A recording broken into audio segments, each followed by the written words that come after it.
What matters the most? Bharat matters. जय Hind everyone, मेरा नाम है आदर्श गुप्ता और स्वागत है आपका भारत मैटर्स में। दोस्तों, सिलिकॉन वैली ऑफ इंडिया के नाम से मशहूर कर्नाटक की फेमस सिटी बेंगलुरु आज कई गवर्नमेंटल और नॉन गवर्नमेंटल इंस्टीट्यूट्स हेडक्वार्टर्स की मदरलैंड है, जहां इसरो से लेकर विप्रो जैसे इंस्टीट्यूट्स अपने ऑपरेशंस को यहीं से कमांड कर रहे हैं। 80 से अपने सफर की शुरुआत करने वाला बेंगलुरु आज भारत का लीडिंग सॉफ्टवेयर एक्सपोर्टर और एक मेजर सेमीकंडक्टर हब है। साथ ही ये मेगा सिटी आज भारत के कई स्टार्टअप्स को फलने फूलने के लिए इकोसिस्टम प्रोवाइड कर रहा है। पर दोस्तों, 67,000 से ज्यादा रजिस्टर्ड आईटी कंपनीज, 40 लाख से भी ज्यादा टेक एम्प्लॉइज और 6,30,000 करोड़ से भी ज्यादा का सॉफ्टवेयर एक्सपोर्ट करने वाला ये शहर आज कई चैलेंजेस का सामना कर रहा है। ऐसे चैलेंजेस जो शहर के भविष्य पर काले बादल की तरह मंडरा रहे हैं। दोस्तों, आज के हमारे इस वीडियो डिस्कशन में हम समझेंगे कि रैपिडली डेवलप और एक्सपोनेंशियल इकोनॉमिक ग्रोथ को रजिस्टर करने वाला भारत का ये शहर बेंगलुरु कौन कौन सी समस्याओं का सामना कर रहा है। ऐसी समस्याएं जिसके चलते अब रीजन के दूसरे शहर बेंगलुरु को उसी के रिंग में पटकनी देने को तैयार हैं। और एंड में हम ये भी डिस्कस करेंगे कि किन रास्तों को अपनाकर बेंगलुरु इन प्रॉब्लम्स को रिजॉल्व कर सकता है।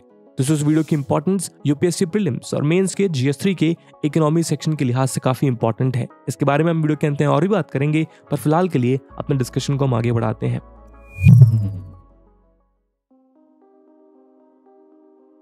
दोस्तों, मैक्रो ट्रेंड्स द्वारा 2023 में सिटीज की पॉपुलेशन का ये चार्ट पब्लिश किया गया, जिसके अकॉर्डिंग बेंगलुरु भारत की 4th मोस्ट पॉपुलस सिटी है।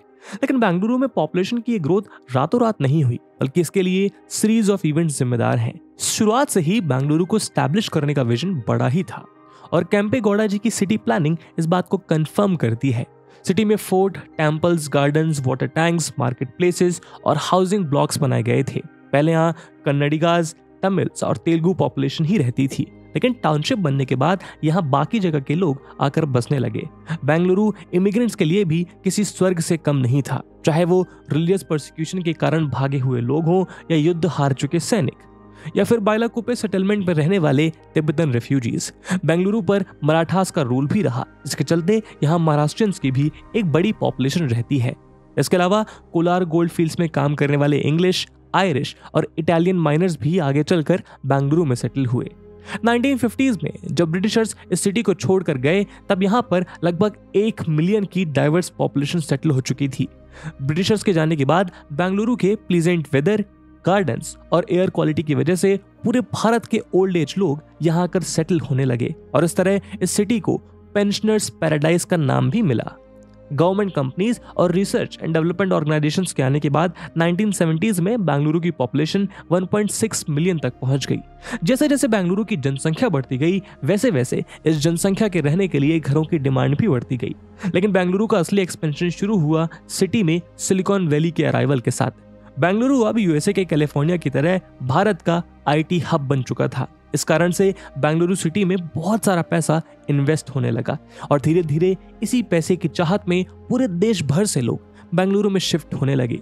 1990 में बेंगलुरु की पॉपुलेशन 4 मिलियन के मार्क को क्रॉस कर चुकी थी, यानी सिर्फ 20 साल में बेंगलुरु की पॉपुलेशन 2.5 टाइम्स बढ़ गई थी। इसके 10 साल बाद यानी साल 2000 में बेंगलुरु की पॉपुलेशन 5.5 मिलियन यानी 55 लाख के मार्क को क्रॉस कर गई।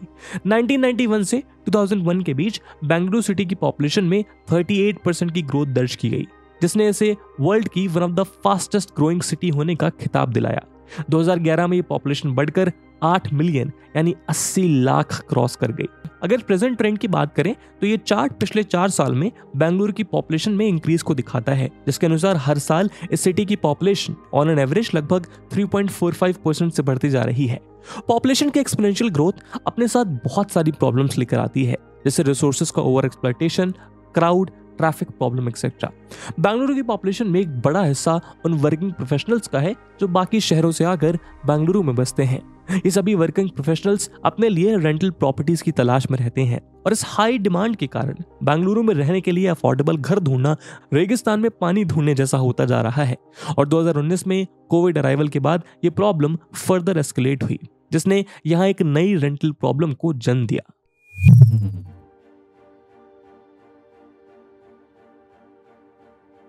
कोविड-19 के अराइवल के बाद पूरे देश की इकोनॉमिक एक्टिविटीज पर ब्रेक लग गया था। किसी को नहीं पता था कि अब ऑफ ट्रैक हुई एक्टिविटीज वापस ऑन ट्रैक कैसे आएंगी। इसलिए सभी प्राइवेट इंफॉर्मेशन टेक्नोलॉजी और सर्विस प्रोवाइडर कंपनीज ने वर्क फ्रॉम होम की शुरुआत की।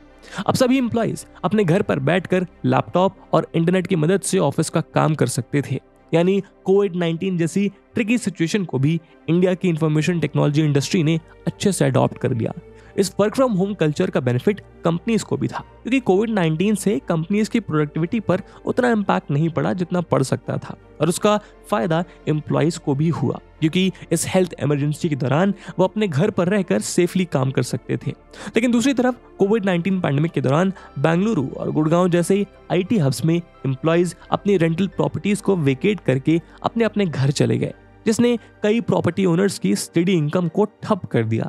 जब 2022 के करीब कोविड पैंडेमिक ओवर होने के बाद सिचुएशन नॉर्मल हुई, तो कंपनीज ने अपने एम्प्लॉइज को फिर से ऑनशोर वर्क करने के लिए बुलाया, जिसके चलते सडनली बेंगलुरु में प्रॉपर्टीज की डिमांड और उनके रेट्स में जबरदस्त उछाल देखने को मिला। रिसेंटली पब्लिश हुई ब्लूमबर्ग की एक रिपोर्ट के मुताबिक पिछले एक साल में बेंगलुरु में हाउस रेंट डबल से भी ज्यादा हो चुके हैं। बेंगलुरु में रेंट इतने ज्यादा बढ़ चुके हैं कि यहाँ के प्रॉपर्टी रेट्स ने इंडिया के फाइनेंशियल सेंटर मुंबई को भी पीछे छोड़ दिया है, और आज ये शहर रेंटल प्रॉपर्टीज के एक्सपोनेंशियल ग्रोथ फेज से गुजर रहा है। कोविड-19 के दौरान ज्यादातर लैंडलॉर्ड्स की रेंटल प्रॉपर्टीज या तो वेकेंट हो गई थी, और कोविड-19 के दौरान लैंडलॉर्ड्स को जो लॉस झेलना पड़ा इन रेंटल प्रॉपर्टीज में, उस लॉस की भरपाई भी कहीं ना कहीं प्रेजेंट रेंट से करी जा रही है। हालांकि बेंगलुरु में रेंटल प्रॉपर्टी के इस एक्सपोनेंशियल ग्रोथ के लिए कोविड पैंडेमिक एक लौता फैक्टर नहीं है। रेंट्स के बढ़ने का दूसरा बड़ा रीजन है कि रेंटल प्रॉपर्टीज की जितनी डिमांड बेंगलुरु में है, उतनी प्रॉपर्टीज ही अवेलेबल नहीं है। बेंगलुरु सिटी में मिलियंस ऑफ एम्प्लॉइज काम करते हैं, लेकिन रेसिडेंशियल फैसिलिटीज की अवेलेबिलिटी काफी कम है। 2023 के पहले क्वार्टर में बेंगलुरु में लगभग 13,560 नई रेसिडेंशियल यूनिट्स को बनाया गया है, जो पिछले क्वार्टर से सिर्फ 3% ज्यादा है, और एम्प्लॉयज की पॉपुलेशन को अकोमोडेट करने के लिए काफी नहीं है। आलम यह है कि रेंटल प्रॉपर्टीज की डिमांड और उसकी सप्लाई का गैप इतना ज्यादा है कि हाउस ओनर्स टेनेंट से उनका रेज्यूमे और लिंक्डइन प्रोफाइल तक मांग रहे हैं। इतना ही नहीं, बेंगलुरु में अगर आपको करंट सिनेरियो में एक प्रॉपर्टी रेंट पर चाहिए, तो आपको हाउस ओनर को जूम पर एक इंटरव्यू तक देना पड़ सकता है। बेंगलुरु के कुछ एरियाज में कंपनीज का कनेक्शन भी इस प्रॉब्लम का बहुत बड़ा रीजन है। सिर्फ सेंट्रल बैंगलोर, वाइट फील्ड और आउटर रिंग रोड एरिया में 350 से ज्यादा कंपनीज कंसंट्रेटेड हैं, जहां 1 मिलियन से ज्यादा एम्प्लॉयज काम करते हैं, जिसके चलते इन कंपनीज के एम्प्लॉयज रीजनेबल डिस्टेंस पर रेंटल प्रॉपर्टी के लिए काफी समय से जूझ रहे हैं। दोस्तों, बेंगलुरु की ट्रैफिक प्रॉब्लम किसी से छिपी नहीं है, क्योंकि ऐसी प्रॉब्लम है जो दिन ब दिन बढ़ रही है। टॉमटॉम द्वारा 2022 में पब्लिश किए गए ट्रैफिक इंडेक्स के अकॉर्डिंग बेंगलुरु वर्ल्ड की सेकंड मोस्ट कंजेस्टेड सिटी बन चुकी है, जबकि 2021 में ये वर्ल्ड की 10th मोस्ट कंजेस्टेड सिटी थी। हालत ऐसे हैं कि आज बेंगलुरु के सीबीडी एरिया में 10 किलोमीटर का डिस्टेंस ट्रैवल करने के लिए 29 मिनट एंड 10 सेकेंड्स का समय लगता है। वहीं मेट्रोपॉलिटन एरिया में 10 किलोमीटर की डिस्टेंस को ट्रैवल करने के लिए 23 मिनट 40 सेकेंड्स लगते हैं। बेंगलुरु ट्रैफिक के हालत इतने बुरे हैं कि एक साल में बेंगलुरु के लोग 260 घंटे यानी कि लगभग 11 दिन सिर्फ ड्राइव करते हुए बिताते हैं, और 134 घंटे यानी लगभग 5 दिन से ज्यादा ट्रैफिक कंजेशन में बिता देते हैं। और इसके पीछे काफी सारे कारण हैं। सबसे पहला रीजन है इनएडिक्वेट इंफ्रास्ट्रक्चर, यानी बेंगलुरु में जो भी इंफ्रास्ट्रक्चर बना हुआ है वो सिटी की पॉपुलेशन के लिए इनफ नहीं है। बेंगलुरु की पॉपुलेशन और गाड़ियों की क्वांटिटी बढ़ती जा रही है, जिससे सिटी ओवर क्राउडेड हो गई है। लेकिन रोड्स का इंफ्रास्ट्रक्चर प्रॉपर नहीं है। सिटी की रोड्स को प्रॉपरली प्लान करके नहीं बनाया गया, और हर रोज रोड कंस्ट्रक्शन, पाइपलाइन कंस्ट्रक्शन जैसे अलग अलग रीजंस की वजह से पब्लिक को रोड्स ब्लॉकेज का सामना करना पड़ता है। दूसरा रीजन है पब्लिक ट्रांसपोर्टेशन की कमी। हालांकि बेंगलुरु में पहले से ही बसेस और मेट्रो का नेटवर्क मौजूद है, पर यह नेटवर्क अभी भी इनएफिशिएंट है। मेट्रो नेटवर्क का अभी भी बेंगलुरु के सभी एरियाज में पेनिट्रेशन नहीं है, और इस वजह से एक बड़ी जनसंख्या ऐसी है जो मेट्रो को यूज नहीं कर पाती। तीसरा रीजन है बेंगलुरु की पब्लिक में ट्रैफिक को लेकर डिसिप्लिन की कमी। रोड की रॉन्ग साइड पर चलना, लेन रूल्स को फॉलो ना करना और ट्रैफिक लाइट्स को जंप करने जैसे इश्यूज बेंगलुरु में काफी कॉमन है, जो इस ट्रैफिक सिचुएशन को और ज्यादा प्रॉब्लमैटिक बना देते हैं। दोस्तों, बेंगलुरु में वाटर लॉगिंग भी एक काफी बड़ी प्रॉब्लम है, जहां बारिश के दौरान यहां का जनजीवन जलमग्न हो जाता है। ये वाटर लॉगिंग प्रॉब्लम ट्रैफिक के इशू को फर्दर एग्रीवेट कर देती है, क्योंकि इस दौरान पूरे शहर का ट्रैफिक ठप पड़ जाता है। बेंगलुरु में वाटर लॉगिंग का सबसे बड़ा रीजन है यहाँ का पुअर ड्रेनेज सिस्टम। बेंगलुरु का ड्रेनेज सिस्टम गार्बेज की वजह से अक्सर क्लॉग्ड हो जाते हैं, लेकिन अथॉरिटीज इन ड्रेनेजेस के टाइमली मेंटेनेंस पर ध्यान नहीं देते। 2019 में आई सीएजी रिपोर्ट बताती है कि फाइनेंशियल ईयर 2018-19 में सरकार द्वारा बीबीएमपी यानी बृहत बेंगलुरु महानगरा पालिका को एनुअल मेंटेनेंस कॉन्ट्रैक्ट दिया जाता है, लेकिन बीबीएमपी ने सिटी के केवल 45% ड्रेन्स को ही ठीक से मेंटेन किया। लिहाजा बारिश के दौरान आया पानी इन ड्रेनेज पाइप से बाहर निकल नहीं पाता। इसके चलते यहाँ वाटर लॉगिंग की हालत पैदा हो जाती है। साथ ही जब से पेडेस्ट्रियंस के लिए वॉकिंग स्पेस बनाने के लिए म्युनिसिपल कॉर्पोरेशन ने सीवेज पाइप्स के ऊपर फुटपाथ बना दिए हैं, तब से इन ड्रेनेज सिस्टम की सफाई करना और मुश्किल हो गया है। इस सबके अलावा जैसे जैसे सिटी में इकोनॉमिक एक्टिविटीज के लिए इंफ्रास्ट्रक्चर डेवलप होता जा रहा है, वैसे वैसे बारिश के पानी को जमीन में जाने के लिए पैसेज नहीं मिल पा रहा। ऑल्दो पुअर ड्रेनेज सिस्टम और बीबीएमपी के इनएफिशिएंट वर्क के साथ साथ बेंगलुरु की ज्योग्राफिकल लोकेशन भी इस वाटर लॉगिंग को फर्दर इंटेंसिफाई कर देती है। दरअसल बेंगलुरु इंडिया के वेस्टर्न कोस्ट से काफी नजदीक है, जिस वजह से सिटी में हर साल अच्छी खासी रेनफॉल देखने को मिलती है।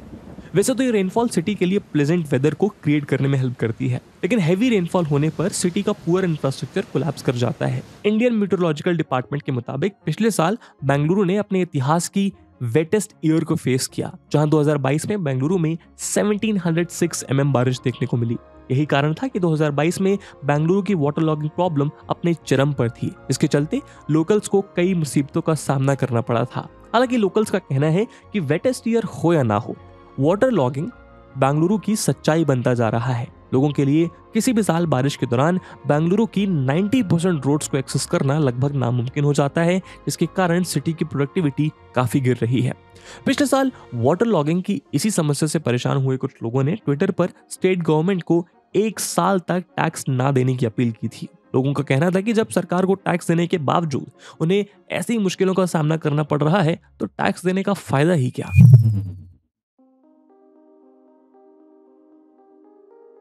दोस्तों, बेंगलुरु को उसके हर घर में बने हुए गार्डन्स की वजह से गार्डन सिटी ऑफ इंडिया के नाम से जाना जाता था।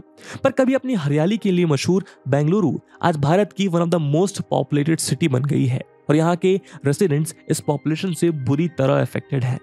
बेंगलुरु में साल 2020 में सिर्फ एयर पॉल्यूशन की वजह से 12,000 मौतें हुई।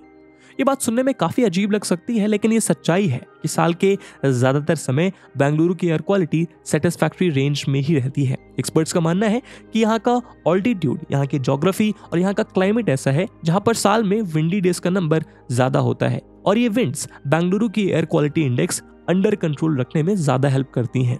लेकिन इसके बावजूद बेंगलुरु की एयर क्वालिटी का 50 से 100 के बीच में होना ये बताता है कि Bengaluru serious air pollution problem का सामना कर रहा है, और वो भी तब जब बेंगलुरु कोई पॉल्यूटिंग इंडस्ट्रीज का सेंटर भी नहीं है, बल्कि यहाँ पर मेजरली सॉफ्टवेयर इंडस्ट्रीज ही काम करती हैं जिनका कार्बन फुटप्रिंट रिलेटिवली काफी कम होता है। बेंगलुरु में मेजर एयर पॉल्यूशन व्हीकल से निकले हुए एमिशंस की वजह से होता है। पहले इस एयर पॉल्यूशन को काउंटर करने के लिए सिटी का एक बड़ा हिस्सा ग्रीनरी से कवर्ड था, जहां बेंगलुरु में काफी सारा फॉरेस्टेड एरिया और गार्डन्स एग्जिस्ट करते थे। लेकिन अब अर्बनाइजेशन की वजह से धीरे धीरे ये ग्रीन एरिया कम होते जा रहे हैं। धीरे धीरे पुराने घर जहां पर गार्डन एक मैंडेटरी नॉर्म की तरह बन चुके थे, उनकी जगह अब मल्टी स्टोरीड बिल्डिंग्स ने ले ली है। इस पॉल्यूशन की वजह से बेंगलुरु की लेक्स पर भी बहुत बुरा इम्पैक्ट हुआ है। बेंगलुरु जो कई सारी लेक्स का घर हुआ करता था, उन सूखती हुई लेक्स पर रियल एस्टेट डेवलपर्स एक के बाद एक बिल्डिंग्स का साम्राज्य खड़े करते चले गए। इन गार्डन्स और लेक की डिप्लीशन की वजह से बेंगलुरु एक वाटर क्राइसिस की सिचुएशन को भी फेस कर रहा है। पिछले एक दशक में बेंगलुरु का साइज 3 गुना बढ़ चुका है और आज ये सिटी 700 स्क्वायर किलोमीटर से भी ज्यादा एरिया में फैली हुई है। बेंगलुरु सिटी के अर्बनाइजेशन ने आसपास के काफी सारे गांव, फॉरेस्टेड एरिया, गार्डन्स और ढेर सारी लेक्स को अपने आगोश में ले लिया। साथ ही बेंगलुरु की पॉपुलेशन भी साल 2031 तक 20 मिलियन यानी 2 करोड़ के मार्क को टच कर देगी। लेकिन इस पूरी पॉपुलेशन की वाटर नीड्स को पूरा करने के लिए बेंगलुरु के पास सिर्फ एक वाटर सोर्स है और वो है river Kaveri. Currently Kaveri river का 18,000 मिलियन क्यूबिक फीट पानी बेंगलुरु को एलोकेट किया गया है। बेंगलुरु का वाटर बोर्ड इस पानी को 100 किलोमीटर दूर से शहर तक लेकर आता है, जहां से अपहिल पंप करने में हर महीने $6 मिलियन की इलेक्ट्रिसिटी खर्च हो जाती है। पर इन सब के बावजूद मार्च 2021 में हुआ एक सर्वे बताता है कि 2021 में बेंगलुरु को 650 मिलियन लीटर्स पर डे की वाटर शॉर्टेज को फेस करना पड़ा था और 2031 तक ये वाटर शॉर्टेज बढ़कर 1450 मिलियन लीटर्स पर डे तक पहुंच जाएगी। हालांकि अब गवर्नमेंट ने कावेरी से एक नई पाइपलाइन बिछाने का प्लान किया है, जिससे बेंगलुरु को पर डे 750 मिलियन लीटर ज्यादा पानी मिल पाएगा। लेकिन गवर्नमेंट के इन सभी प्रयासों के बावजूद बेंगलुरु की वाटर शॉर्टेज प्रॉब्लम इनवेटेबल है। इसे सॉल्व करने के लिए कुछ मेजर स्टेप्स लेने होंगे। इसके बारे में हम आगे चल के वीडियो में बात करेंगे। दोस्तों, इन सब प्रॉब्लम्स के अलावा एक एथनिक प्रॉब्लम भी बेंगलुरु में देखने को मिल रही है और ये लगातार बढ़ी है। ये प्रॉब्लम है लैंग्वेज की। लैंग्वेज को लेकर नॉर्थ इंडिया और साउथ इंडिया का डिवाइड, रिफ्ट या टसल कोई नई बात नहीं है। इस प्रॉब्लम की शुरुआत कहां से हुई ये कहना तो कठिन है, लेकिन महाराष्ट्र स्टेट में इसके अर्ली ग्लिम्पसेस वाइड स्केल पर देखे गए, जहां शिवसेना जैसी रीजनल ऑर्गेनाइजेशन का मानना था कि नॉन मराठी स्पीकिंग लोगों की महाराष्ट्र में संख्या तेजी से बढ़ रही है, जो मराठी स्पीकिंग नेटिव्स के लाइवलीहुड ऑप्शंस को कम कर रहे हैं। हाल ही में ऐसी ही कुछ प्रॉब्लम कर्नाटका में भी इमर्ज हुई, जहां नॉन कन्नड़ा स्पीकिंग लोगों के खिलाफ डिस्क्रिमिनेशन की वीडियोस सामने आए। हालांकि एक्सपर्ट्स का मानना है कि बेंगलुरु जैसे एडवांस सिटी में कुछ समय पहले तक ये प्रॉब्लम एग्जिस्ट नहीं करती थी, क्योंकि ये एक मेट्रोपॉलिटन सिटी है जहां पर अलग अलग रीजन के वर्किंग प्रोफेशनल्स आकर काम करते हैं, जो अपनी डे टू डे लाइफ में इतना मशगूल हैं कि उनके लिए किसी भी नॉन प्रोडक्टिव एक्टिविटी के लिए समय नहीं है। लेकिन जैसे जैसे सिलिकॉन वैली बड़ी होती जा रही है, वैसे ही वहां पर नॉन कन्नड़ा स्पीकिंग लोगों का इन्फ्लक्स भी बढ़ता जा रहा है और इसी के साथ बेंगलुरु में भी लैंग्वेज प्रॉब्लम ने जन्म लिया है। इससे जुड़ा एक वीडियो कुछ समय पहले वायरल हुआ, जब एक कनाडा ऑटो ड्राइवर ने अपने पैसेंजर को उसकी लैंग्वेज ना यूज करने पर हैरेस किया। सिमिलरली इसी प्रकार का डिस्क्रिमिनेशन बेंगलुरु में एक सिक्योरिटी गार्ड को भी फेस करना पड़ा, जब उसे कनाडा ना आने के लिए हैरेस किया गया। कुछ एक्सपर्ट्स का मानना है कि जो लोग जॉब्स के लिए नॉर्थ इंडिया से बेंगलुरु में माइग्रेट कर रहे हैं, उनका नंबर बढ़ने की वजह से कन्नड़ा स्पीकिंग लोग धीरे धीरे माइनॉरिटी बनते जा रहे हैं, जिसकी वजह से उनके राइट्स और रिसोर्सेज ओवर एक्सप्लॉइट हो रहे हैं। साथ ही महाराष्ट्र की ही तरह कर्नाटका के नेटिव्स को भी इस बात की चिंता है कि उनके बच्चों के लिए बाहर से हो रहे कंटिन्यूअस इन्फ्लक्स के कारण अपॉर्चुनिटीज कम न हो जाए। इन्हीं बातों के डर से नॉन कन्नड़ा स्पीकिंग लोगों से ऐसी हैरेसमेंट या फिर कहें डिस्क्रिमिनेशन की घटनाएं सामने आ रही हैं। बेंगलुरु के इन तमाम समस्याओं को जानने के बाद सवाल उठता है कि आखिर इन सब का पॉसिबल सॉल्यूशन क्या है, क्योंकि हम यहाँ जिस शहर की बात कर रहे हैं वो देश के उस राज्य में बसा हुआ है जो एक हाई रेवेन्यू स्टेट है। यानी कर्नाटका सरकार के पास फंड्स, टेक्नोलॉजी, इनोवेशन की कोई कमी नहीं है। तो फिर सरकार क्यों अभी तक इन समस्याओं को दूर नहीं कर पाई है? दोस्तों, सबसे पहले अगर पॉपुलेशन एक्सप्लोजन की प्रॉब्लम को देखा जाए तो इस बात को समझना मुश्किल नहीं है कि बेंगलुरु में मेजॉरिटी पॉपुलेशन इमिग्रेंट्स की है, यानी ऐसे लोग जो एम्प्लॉयमेंट के लिए भारत के डिफरेंट रीजन से इस मेट्रोपॉलिटन सिटी में आए हैं। इस प्रॉब्लम का सबसे प्रैक्टिकल सॉल्यूशन यही है कि बेंगलुरु की तर्ज पर देश के दूसरे शहरों में भी सिलिकॉन वैली जैसे मॉडल बना जाए जो देश की इकोनॉमी को आगे बढ़ाए। उदाहरण के लिए जिस तरह हैदराबाद, नोएडा और गुरुग्राम जैसी सिटीज में कंपनीज अपने ऑफिसेस को स्टैब्लिश कर रही हैं और सरकार ढोलेरा और गिफ्ट जैसी सिटीज बनाकर इस काम को फर्दर ईज डाउन कर रही हैं। इन सिटीज में एम्प्लॉयमेंट अपॉर्चुनिटीज बढ़ाने के साथ साथ पूरे देश से बेंगलुरु जैसे कुछ सिटीज में आने वाली इमेंस स्किल्ड और सेमी स्किल्ड वर्कफोर्स को इवनली डिस्ट्रीब्यूट किया जा सकेगा और किसी एक शहर पर एडिशनल प्रेशर नहीं पड़ेगा। साथ ही इस स्टेप से newly formed rental problem, resources पर पड़ने वाला बर्डन जैसे वाटर शॉर्टेज को भी सॉल्व किया जा सकता है। हालांकि राज्य के बाहर दूसरे सिटीज की तरफ कंपनीज के जाने से कर्नाटका गवर्नमेंट को हैवी रेवेन्यू लॉसेस उठाने पड़ सकते हैं। ऐसे में अगर सरकार इन सभी कंपनीज और बाहर से आई वर्कफोर्स को राज्य में ही रखना चाहती है तो उसे अपनी अप्रोच को फ्यूचरिस्टिक बनाना होगा। इसके तहत सरकार कर्नाटका में ही बेंगलुरु की तर्ज पर दूसरी मेगा सिटीज या इकोनॉमिक हब्स का निर्माण कर सकती है। इससे राज्य को दो फायदे होंगे। पहला, ऐसा करने से वो नोएडा या गुड़गांव शिफ्ट होती कंपनीज को रोककर अपने रेवेन्यू को स्टेडी कर पाएंगे। दूसरा, ऐसा करने से तेलंगाना के हैदराबाद से बेंगलुरु को मिल रहे टफ कंपटीशन को भी नए मेगा सिटीज से टैकल किया जा सकेगा, जो न्यूली डेवलप्ड होने के कारण हैदराबाद की कॉस्ट ऑफ लिविंग का मुकाबला कर सकेंगी। हालांकि बेंगलुरु की पॉपुलेशन एक्सप्लोजन प्रॉब्लम की तरह यहाँ के हायर रेंट प्रॉब्लम के सॉल्यूशंस उतने आसान नहीं है। बेंगलुरु में काम कर रही मेजॉरिटी पॉपुलेशन अपने ऑफिस से नजदीक रहने या सेंट्रल सिटी के करीब रहने के ऑब्जेक्टिव से जिन इलाकों में रह रही है उन्हें फर्दर एक्सपैंड करना पॉसिबल नहीं है। ऐसे में सूनर या लेटर यहाँ की प्रॉपर्टीज के रेंट को कम नहीं किया जा सकता। ऐसे में यहाँ आकर काम कर रहे लोगों के पास एकमात्र ऑप्शन है सिटी से बाहर नए डेवलप हो रहे एरियाज की तरफ मूव करना। ऐसा करने से उन्हें अपने वर्किंग प्लेसेस तक जाने में एडिशनल टाइम और फ्यूल कॉस्ट तो आएगी, लेकिन हायर रेंट वाले एरियाज के मुकाबले ये एक ज्यादा इकोनॉमिकली फीजिबल ऑप्शन है। लेकिन लोगों की मोबिलिटी तभी मुमकिन है जब बेंगलुरु की ट्रैफिक सॉल्यूशन ठीक हो, क्योंकि अगर ट्रैफिक सॉल्यूशन फिगर आउट हो पाए तो लोग फिर भी एक बार अपने ऑफिस स्पेस से दूर रहने के बारे में सोच पाएंगे। अब देखिए, बेंगलुरु में ट्रैफिक प्रॉब्लम को सॉल्व करने के लिए भी कुछ अच्छे और प्रैक्टिकल सॉल्यूशंस इंप्लीमेंट किए जा सकते हैं, जिससे ना सिर्फ डेंस एरिया में रह रहे लोगों को राहत मिलेगी, बल्कि वो लोग जो हायर रेंट के कारण बाहर रहना चाहते हैं उन्हें भी शहर के बाहर से अंदर आने में सहूलियत होगी। इसकी शुरुआत हो सकती है रिंग रोड्स, फ्लाईओवर्स, अंडरपासेस जैसे इंफ्रास्ट्रक्चर को उन एरियाज में डेवलप करके जो बेंगलुरु के ट्रैफिक जैम्स के हॉटस्पॉट्स हैं। असल में बेंगलुरु में ट्रैफिक कंजेशन का एक मेजर कारण है लोगों का मॉर्निंग 9 to 10 ऑफिस जाना और इवनिंग में 7 से 8 के बीच ऑफिस से आना। इसके चलते सड़कों पर एक साथ हैवी ट्रैफिक आ जाता है।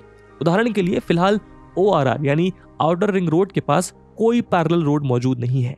ये वो रोड है जो 40 से ज्यादा टेक जायंट्स का होम है और इंटरनेशनल एयरपोर्ट और साउथ बेंगलुरु की इलेक्ट्रॉनिक सिटी जैसे कई एरियाज को इंटरकनेक्ट करने का काम करती है। ऐसे में सरकार को हाई ट्रैफिक कंजेशन वाले एरियाज पर फोकस करने की जरूरत है।